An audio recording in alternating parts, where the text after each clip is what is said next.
Hello everyone, my name is Brad Bergstrom and I'm lucky enough to be the new school superintendent for Sauk Rapids-Rice Public Schools. And I wanted to send out a video to you to give you some information in regards to a survey that's going to be coming out and some information that we're going to want to gather from you as we begin to look at the three different models that we'll be having for school for next year as directed by the Department of Education. My original intent with my first video to go out to the community was by way of introduction, a way to talk to you a little bit about who I am, where I come from, those kinds of things. But as it turns out, the need to gather information for you as we are planning overrode that, and so instead your first introduction to me is going to be giving you some information about an upcoming survey. So it's the way that it is. COVID-19 has made things rather interesting for all of us, so here we go. I want to make you aware that on Thursday, July 16th, we're going to be sending out a survey to all parents and guardians that have children in the district, seeking your feedback on a variety of different topics in regards to where do you think things will be for you and your family come September of 2020 and the start of the new school year. As you may be aware, the Department of Education has asked that all districts across the state develop 3 plans that will may at some point be implemented throughout the course of the year. So a distance learning plan, an in-person plan, as well as a hybrid model. And the hybrid model is where some students are in school receiving instruction from teachers, while other students on that same day are going to be at home getting online or distance learning materials.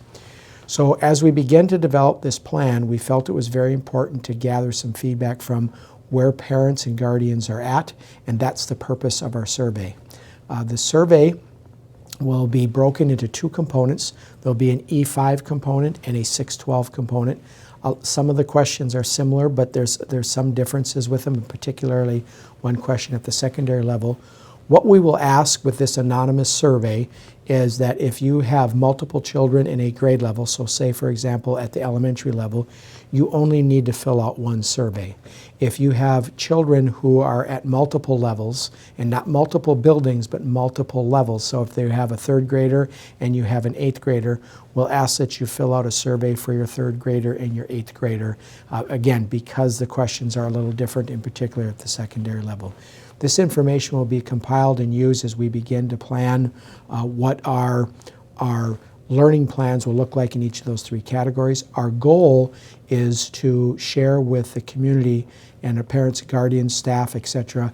On the week of August 10th what our plan is going to look like based upon what the governor says in the previous week in regards to what is it going to look like for the school year. So in order for us to do that, we felt it was imperative to gather some feedback, and so that's the purpose of the survey. The survey shouldn't take you more than 5 minutes to complete. Come out on Thursday, July 16th. We'll close on Monday, July 20th at 6 o'clock. We will then begin to break that data down and look at how that will impact what it is that we're going to try and design and build in each of those 3 models. I want to thank you in advance for taking the time to fill out the survey and provide us with the information that we're looking for. And I also want to emphasize that by filling out this survey, because it's anonymous, you're not committed to doing anything for this coming fall. It's just trying to get a flavor and a feel for where things are at in regards to some key topics. And from there, we can use that to help build the best plan possible to meet the academic needs of our students in the district, and also how the best way we can support our families during these particularly challenging times. I think that's it for this message. Thanks very much for listening. It's been a pleasure getting to know people in my first 9 days as superintendent here, and I look forward to getting to meet more of you and know who you are in the coming days, weeks, and months. Until then, have a great day and go Storm.